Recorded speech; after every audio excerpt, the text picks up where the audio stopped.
ਸਤਿ ਸ਼੍ਰੀ ਅਕਾਲ। ਪੰਜਾਬ ਟੁਡੇ ਦੇ ਨਾਲ ਜੁੜੇ ਹੋ ਤੁਸੀਂ ਤੇ ਮੈਂ ਹਾਂ ਚਰਨਜੀਤ ਸਿੰਘ ਚੰਨੀ। ਇਸ ਵੇਲੇ ਦੀ ਵੱਡੀ ਤੇ ਅਹਿਮ ਅਪਡੇਟ ਲੈ ਕੇ ਹਾਜ਼ਰ ਹੋਏ ਹਾਂ। ਵੱਡੀ ਅਪਡੇਟ ਮਾਨ ਸਰਕਾਰ ਦੇ ਨਾਲ ਜੁੜੀ ਹੋਈ ਹੈ। ਨਿਤ ਆਏ ਦਿਨ ਮਾਨ ਸਰਕਾਰ ਕੋਈ ਨਾ ਕੋਈ ਵੱਡਾ ਫਰਮਾਨ ਜਾਰੀ ਕਰ ਰਹੀ ਹੈ। ਜਦੋਂ ਤੋਂ ਮਾਨ ਸਰਕਾਰ ਸੱਤਾ ਦੇ ਵਿੱਚ ਆਈ ਹੈ, ਨਿਤ ਆਏ ਦਿਨ ਕੋਈ ਨਾ ਕੋਈ ਐਕਸ਼ਨ ਲਿਆ ਜਾਂਦਾ ਹੈ, ਕੋਈ ਨਾ ਕੋਈ ਨਵਾਂ ਫਰਮਾਨ ਜਾਰੀ ਕਰ ਦਿੱਤਾ ਜਾਂਦਾ ਹੈ ਤਾਂ ਜੋ ਲੋਕਾਂ ਨੂੰ ਸਹੂਲਤਾਂ ਦਿੱਤੀਆਂ ਜਾਣ। ਕਿਉਂਕਿ ਮਾਨ ਸਰਕਾਰ ਜਦੋਂ 2022 ਦੀਆਂ ਚੋਣਾਂ ਦੇ ਵਿੱਚ ਆਗਾਜ਼ ਕਰ ਰਹੀ ਸੀ, ਘਰ ਘਰ ਜਾ ਕੇ ਵੋਟਾਂ ਮੰਗ ਰਹੀ ਸੀ, ਤਾਂ ਉਦੋਂ ਵੱਡਾ ਵਾਅਦਾ ਤੇ ਦਾਅਵਾ ਕੀਤਾ ਜਾ ਰਿਹਾ ਸੀ ਜਦੋਂ ਸਾਡੀ ਸੱਤਾ ਆਈ ਤਾਂ ਫੈਸਲੇ ਦੇ ਵਿੱਚ ਉਹ ਕੁਝ ਕਰ ਵਿਖਾਵਾਂਗੇ ਜੋ ਕੁਝ ਅੱਜ ਤੱਕ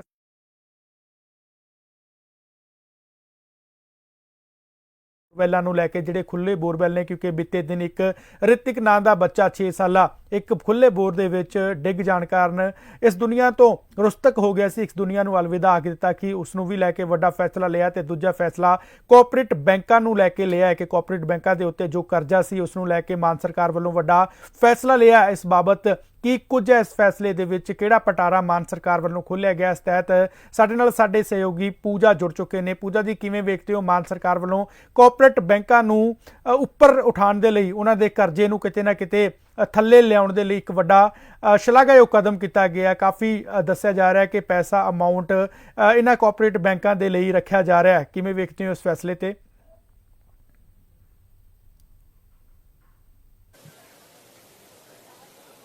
बिल्कुल देखो चरणजीत, जब तो भगवंत मान की सरकार बनी है, नवे फैसले लिते जा रहे हैं। तो इस तो इलावा गल की जाए बैंक्स की, तो कोऑपरेटिव बैंकों तो सब तो ज़्यादा पैसा जोड़ा है वो किसान लेंदे ने, ते उन्होंने क्योंकि जोड़ा कर्जा है वापस नहीं कर पाते, इस करके बैंकों को काफ़ी नुकसान होता है।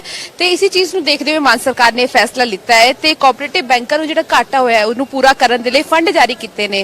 425 करोड़ रुपए का जो फंड मान सरकार ने जारी किया। एक वड्डा फंड है क्योंकि ये बैंक ਜਿਹੜਾ ਕਰਜ਼ਾ ਹੈ, ਜਿਹੜਾ ਘਾਟਾ ਕੋਆਪਰੇਟਿਵ ਬੈਂਕਾਂ ਨੂੰ ਲੈ ਕੇ ਚੱਲ ਰਿਹਾ, ਉਸ ਨੂੰ ਪੂਰਾ ਕਰਨਾ ਬੇहद ਜ਼ਰੂਰੀ ਸੀਗਾ ਤੇ ਲੰਬੇ ਸਮੇਂ ਤੋਂ ਜਿਹੜੇ ਮੰਗ ਵੀ ਸੀਗੀ।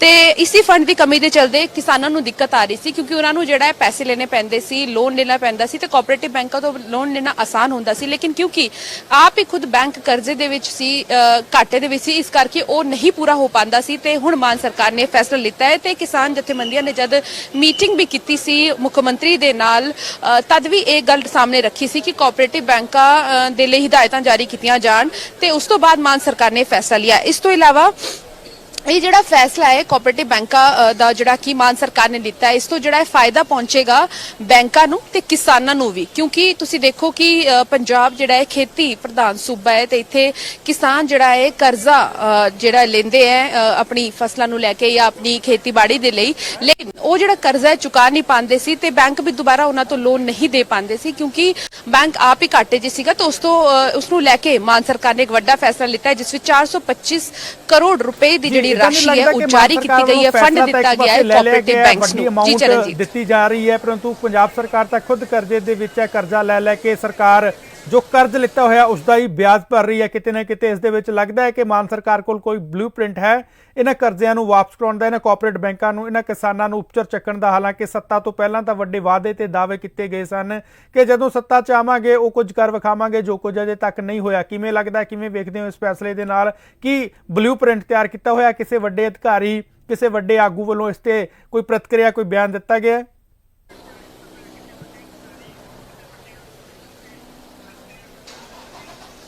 बिल्कुल चरणजीत, देखो ये जो फैसला है हुणे आया है, मुख्य मंत्री वालों जो ट्वीट करके जानकारी भी दी गई है। गल की जाए पंजाब कर्जे दे विच, इस विच कोई भी जी है दो राय नहीं है कि पंजाब जो फिलहाल कर्जे दे विच है ते उन्होंने अपनी डेवलपमेंट के लिए, विकास के लिए जो फंड की लोड़ हैगी। ते केंद्र के कोल आप खुद मुख्यमंत्री गए सीगे कि फंड जारी किया जाए तां जो पंजाब दे विच जिहड़े भी विकास कार्य रुके हुए ने वो चालू हो सकन अते होर फंड भी जिहड़ा है उन्हां नूं चाहीदा है पंजाब दी डेवलपमेंट वास्ते, चाहे वो ਸਿੱਖਿਆ ਦਾ ਹੋਵੇ, ਸਿਹਤ ਦਾ ਹੋਵੇ ਜਾਂ ਫਿਰ ਵਿਕਾਸ ਦਾ। ਲੇਕਿਨ ਖੁਦ ਤੁਸੀਂ ਦੇਖੋ ਤਾਂ ਚੋਣਾਂ ਤੋਂ ਪਹਿਲਾਂ ਵੀ ਆਮ ਆਦਮੀ ਪਾਰਟੀ ਕਹਿੰਦੀ ਆਈ ਸੀ ਕਿ ਅਸੀਂ ਜਿਹੜਾ ਹੈ ਮਾਈਨਿੰਗ ਦੀ ਜਿਹੜੀ ਪਾਲਿਸੀ ਬਣਾਉਣਗੇ ਤੇ ਅਜਿਹੀ ਪਾਲਿਸੀਜ਼ ਹੋਣਗੀਆਂ, ਚਾਹੇ ਲਿਕਰ ਪਾਲਿਸੀ ਹੋਵੇ, ਮਾਈਨਿੰਗ ਦੀ ਹੋਵੇ, ਜਿਸ ਤੋਂ ਰੈਵਨਿਊ ਜਨਰੇਟ ਹੋ ਸਕੇ, ਅਜਿਹੇ ਕੰਮ ਕਰਨਗੇ। ਟਰਾਂਸਪੋਰਟ ਨੂੰ ਜਿਹੜਾ ਵਧਾਵਾ ਦਿੱਤਾ ਜਾਏਗਾ ਕਿਉਂਕਿ ਇਹ ਸਾਰੇ ਅਜਿਹੇ ਡਿਪਾਰਟਮੈਂਟਸ ਨੇ ਜਿੱਥੋਂ ਕਿ ਪੰਜਾਬ ਸਰਕਾਰ ਨੂੰ ਫਾਇਦਾ ਹੋ ਸਕਦਾ ਹੈ, ਜਿੱਥੋਂ ਕਿ ਪੰਜਾਬ ਸਰਕਾਰ ਜਿਹੜੀ ਹੈ ਉਹ ਕਮਾ ਸਕਦੀ ਹੈ ਤੇ ਸੂਬੇ ਦਾ ਜਿਹੜਾ ਕੰਮ ਹੈ ਡਿਵੈਲਪਮੈਂਟ ਦੇ ਲਈ ਉਹ ਕਰਵਾ ਸਕਦੀ ਹੈ।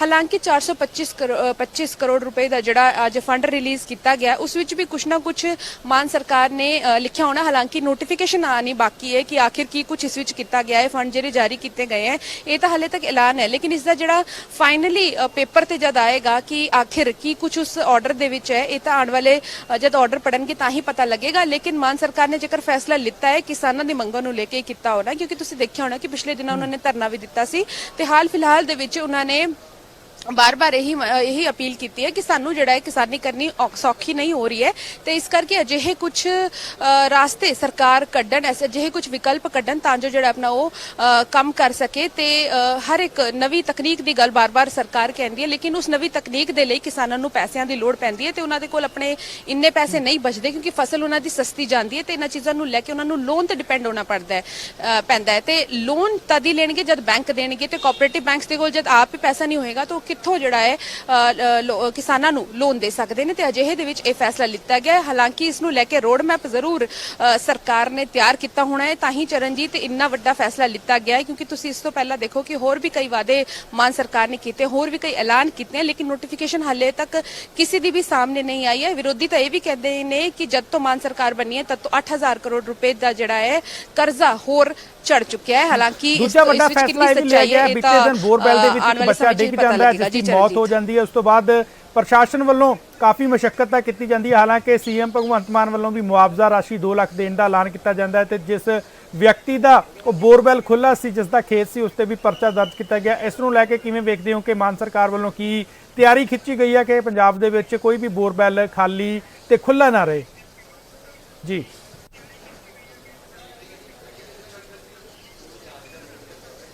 बिल्कुल चरणजीत, ਹੁਸ਼ਿਆਰਪੁਰ ਦੇ 6 ਸਾਲ ਦੇ ਰਿਤਿਕ की मौत हो गई जद ਉਹ ਬੋਰਵੈਲ ਦੇ ਵਿੱਚ ਡਿੱਗ ਗਿਆ। ਕਾਫੀ ਮੁਸ਼ਕਲ ਕੀਤੀ ਗਈ, ਆਰਮੀ ਨੂੰ ਵੀ ਬੁਲਾਣਾ ਪਿਆ, ਲੇਕਿਨ ਉਹ ਉਹਨਾਂ ਨੂੰ ਬਚਾ ਨਹੀਂ ਪਾਏ ਕਿਉਂਕਿ ਬੱਚਾ ਜਿਹੜਾ ਕਾਫੀ ਦੇਰ ਤੋਂ ਬੋਰਵੈਲ ਦੇ ਅੰਦਰ ਡਿੱਗਿਆ ਗਿਆ ਸੀ ਤੇ ਇਹ ਕੋਈ ਪਹਿਲਾ ਮਾਮਲਾ ਨਹੀਂ। ਤੁਹਾਨੂੰ ਯਾਦ ਹੋਏਗਾ ਕਿ ਸਭ ਤੋਂ ਪਹਿਲਾਂ ਪ੍ਰਿੰਸ ਨਾਮ ਦਾ ਇੱਕ ਬੱਚਾ ਸੀਗਾ ਜਿਹੜਾ ਕਿ ਬੋਰਵੈਲ ਦੇ ਵਿੱਚ ਗਿਰ ਗਿਆ ਸੀਗਾ। ਉਸ ਦਿਨ ਤੋਂ ਲੈ ਕੇ ਲੰਬੇ ਸਮੇਂ ਤੱਕ ਸਰਕਾਰਾਂ ਬਾਰ-ਬਾਰ ਇਹ ਕਹਿੰਦੀਆਂ ਆਈਆਂ ਨੇ ਕਿ ਅਸੀਂ ਜਿਹੜਾ ਹੈ ਇਸ ਨੂੰ ਲੈ ਕੇ ਸਖਤ ਕਾਰਵਾਈ ਕਰਾਂਗੇ ਕਿਉਂਕਿ ਬੱਚੇ ਜਿਹੜੇ ਖੇਡਦੇ ਬੋਰਵੈਲ ਵਿੱਚ ਗਿਰ ਜਾਂਦੇ ਹੈ ਤੇ ਇਹ ਕੋਈ ਧਿਆਨ ਨਹੀਂ ਦਿੰਦਾ ਕਿ ਆਖਿਰ ਆਪਣੇ ਆਸ-ਪਾਸ ਸਾਨੂੰ ਕੀ ਕੁਝ ਕਰਨਾ ਚਾਹੀਦਾ ਹੈ। ਖਾਸ ਕਰ ਜਿੱਥੇ ਵੀ ਕੰਸਟਰਕਸ਼ਨ ਦਾ ਕੰਮ ਹੋਵੇ ਜਾਂ ਫਿਰ ਬੋਰਵੈਲ ਬਣਿਆ ਹੋਵੇ ਉੱਥੇ ਜਿਹੜਾ ਹੈ ਇੱਕ ਖੁੱਲੇ ਨਹੀਂ ਰੱਖਣੇ ਚਾਹੀਦੇ, ਉਹ ਬੰਦ ਕਰਕੇ ਰੱਖਣੇ ਚਾਹੀਦੇ ਜਾਂ ਫਿਰ ਉੱਥੇ ਅਜਿਹਾ ਕੋਈ ਰਾਸਤਾ ਬੰਦ ਕਰ ਦੇਣਾ ਚਾਹੀਏ ਤਾਂ ਜੋ ਆਮ ਲੋਕੀ ਉੱਥੇ ਨਾ ਜਾ ਸਕਣ। ਹੁਣ ਮਾਨ ਸਰਕਾਰ ਨੇ ਇੱਕ ਨੋਟੀਫਿਕੇਸ਼ਨ ਜਾਰੀ ਕੀਤੀ ਹੈ ਜਿਸ ਵਿੱਚ ਉਹਨਾਂ ਨੇ ਸਖਤ ਕਾਰਵਾਈ ਕਰਨ ਦੇ ਆਦੇਸ਼ ਦਿੱਤੇ ਹਨ ਕਿ ਜਿੱਥੇ ਵੀ ਬੋਰਵੈਲ ਖੁੱਲੇ ਹੋਣਗੇ ਉੱਥੇ ਸਖਤ ਕਾਰਵਾਈ ਕੀਤੀ ਜਾਏਗੀ ਤੇ ਤਾਂ ਜੋ ਜਿਹੜਾ ਅਜਿਹੇ ਕੋਈ ਵੀ ਜਿਹੜੇ ਹੈ ਅਜਿਹੀ ਘਟਨਾਵਾਂ ਹੋਰ ਨਾ ਹੋਵੇ ਤੇ ਜਿਹੜਾ ਵੀ ਬੋਰਵੈਲ ਜਿੱਥੇ ਖੋਲਿਆ ਹੋਇਆ ਮਿਲੇਗਾ ਤੇ ਉੱਥੇ ਜਿਹੜੀ ਅਪਰਾਧਿਕ ਧਾਰਾਵਾਂ ਦੇ ਤਹਿਤ ਉਹਦੇ ਖਿਲਾਫ ਕਾਰਵਾਈ ਕੀਤੀ ਜਾਏਗੀ। ਯਾਨੀ ਕਿ ਜੇਕਰ ਤੁਸੀਂ ਜਾਂ ਤੁਹਾਡੇ ਘਰ ਦੇ ਬਾਹਰ ਕੋਈ ਬੋਰਵੈਲ ਖੁੱਲਾ ਮਿਲਿਆ ਤੇ ਤੁਹਾਡੇ ਖਿਲਾਫ ਜਿਹੜੀ ਅਪਰਾਧਿਕ ਕਾਰਵਾਈ ਹੋਏਗੀ ਕਿਉਂਕਿ ਇਹ ਤੁਹਾਡੀ ਜ਼ਿੰਮੇਵਾਰੀ ਹੈ ਕਿ ਉੱਥੇ ਬੋਰਵੈਲ ਕਿਉਂ ਖਿਲਿਆ ਤੇ ਇਸ ਨੂੰ ਲੈ ਕੇ ਜਿਹੜਾ ਇੱਕ ਨੋਟੀਫਿਕੇਸ਼ਨ ਵੀ ਜਾਰੀ ਕੀਤੀ ਗਈ ਹੈ। ਅੱਜ ਮਾਨ ਸਰਕਾਰ ਨੇ ਜਾਰੀ ਕੀਤੀ। ਪਹਿਲਾਂ ਰਿਤਿਕ ਨੇ ਦੇ ਘਰਦਿਆਂ ਨੂੰ ਜਿਹੜੇ 2 ਲੱਖ ਦੀ ਰਾਸ਼ੀ ਵੀ ਜਿਹੜੀ ਹੈ ਉਹ ਮੁੱਖ ਮੰਤਰੀ ਵੱਲੋਂ ਦਿੱਤੀ ਗਈ ਤੇ ਨੋਟੀਫਿਕੇਸ਼ਨ ਵੀ ਜਾਰੀ ਕਰ ਦਿੱਤੀ ਹੈ ਇਸ ਨੂੰ ਲੈ ਕੇ ਤੇ ਸਾਰੇ ਜਿੰਨੇ ਵੀ ਪ੍ਰਮੁੱਖ ਸਕੱਤਰ ਨੇ ਇਹ ਜਿਹੜੀ ਹੈ ਸਾਰੇ ਡਿਪਟੀ ਕਮਿਸ਼ਨਰਸ ਨੂੰ ਪੰਜਾਬ ਦੇ ਇਹ ਨੋਟੀਫਿਕੇਸ਼ਨ ਭੇਜ ਦਿੱਤੀ ਹੈ ਕਿ ਆਪਣੇ ਆਸ-ਪਾਸ ਦੇਖੋ ਕਿ ਕਿੰਨੇ ਕੀ ਬੋਰਵੈਲ ਖੁੱਲੇ ਹਨ। ਜੇਕਰ ਸਾਡੇ ਨਾਲ ਜੁੜਨ ਦੇ ਲਈ ਬਹੁਤ-ਬਹੁਤ ਧੰਨਵਾਦ। ਸੋ ਸਾਡੇ ਰਿਪੋਰਟਰ ਸਾਡੇ ਸਹਿਯੋਗੀ ਗਰਾਊਂਡ ਜ਼ੀਰੋ ਤੋਂ ਜੁੜੇ ਸਨ ਜਿਨ੍ਹਾਂ ਦੇ ਵੱਲੋਂ ਸਿੱਧੇ ਤੌਰ ਤੇ ਮਾਨ ਸਰਕਾਰ ਵੱਲੋਂ ਜੋ ਵੱਡੇ 2 ਫੈਸਲੇ ਲਏ ਗਏ ਨੇ ਉਹਨਾਂ ਦੇ ਬਾਰੇ ਦੱਸਿਆ ਕਿ ਮਾਨ ਸਰਕਾਰ ਨੇ ਆਖਰਕਾਰ ਬਲੂਪ੍ਰਿੰਟ ਕੀ ਤਿਆਰ ਕੀਤਾ ਹੋਇਆ, ਕਿਸ ਬਲੂਪ੍ਰਿੰਟ ਦੇ ਤਹਿਤ ਪੰਜਾਬ ਦੇ ਵਿੱਚ ਖੁਸ਼ਹਾਲੀ ਆਵੇਗੀ। ਹਾਲਾਂਕਿ ਮਾਨ ਸਰਕਾਰ ਵੱਲੋਂ ਜਦੋਂ ਸੱਤਾ ਤੋਂ ਬਾਹਰ ਸੀ ਉਦੋਂ ਕਹਿੰਦੇ ਹੁੰਦੇ ਸੀ ਕਿ ਜਦੋਂ ਪੰਜਾਬ 'ਚ ਆਵਾਂਗੇ ਤੇ ਪੰਜਾਬ ਨੂੰ ਰੰਗਲਾ ਪੰਜਾਬ ਬੁਲਾਵਾਂਗੇ ਕਿਉਂਕਿ ਉਦੋਂ ਅਕਾਲੀ ਦਲ ਦੇ ਪ੍ਰਧਾਨ ਸੁਖਬੀਰ ਸਿੰਘ ਬਾਦਲ ਹਮੇਸ਼ਾ ਕਹਿੰਦੇ ਸਨ ਕਿ ਅਸੀਂ ਪੰਜਾਬ ਨੂੰ ਕੈਲੀਫੋਰਨੀਆ ਬਣਾ ਦੇਵਾਂਗੇ, ਜਿਸ ਤੇ ਭਗਵੰਤ ਮਾਨ ਸਟੇਜਾਂ ਤੇ ਹਮੇਸ਼ਾ ਹੀ ਕਹਿੰਦੇ ਸਨ ਕਿ ਸੁਖਬੀਰ ਸਾਹਿਬ ਪੰਜਾਬ ਨੂੰ ਪੰਜਾਬ ਰਹਿਣ ਦਿਓ, ਪੰਜਾਬ ਨੂੰ ਕੈਲੀਫੋਰਨੀਆ ਬਣਾਉਣ ਦੀ ਲੋੜ ਨਹੀਂ, ਪੰਜਾਬ ਨੂੰ ਰੰਗਲਾ ਪੰਜਾਬ ਬਣਾਵਾਂਗੇ। ਹੁਣ ਵੇਖਣਾ ਹੋਵੇਗਾ ਕਿ ਆਉਣ ਵਾਲੇ ਦਿਨਾਂ ਦੇ ਵਿੱਚ ਮਾਨ ਸਰਕਾਰ ਵੱਲੋਂ ਪੰਜਾਬ ਨੂੰ ਲੈ ਕੇ ਹੋਰ ਕਿਹੜੇ ਵੱਡੇ ਫੈਸਲੇ ਲਏ ਜਾਂਦੇ ਨੇ। ਤਦ ਤੱਕ ਤੁਸੀਂ ਸਾਡੇ ਨਾਲ ਜੁੜੇ ਰਹੋ ਤੇ ਵੇਖਦੇ ਰਹੋ ਪੰਜਾਬ ਟੁਡੇ।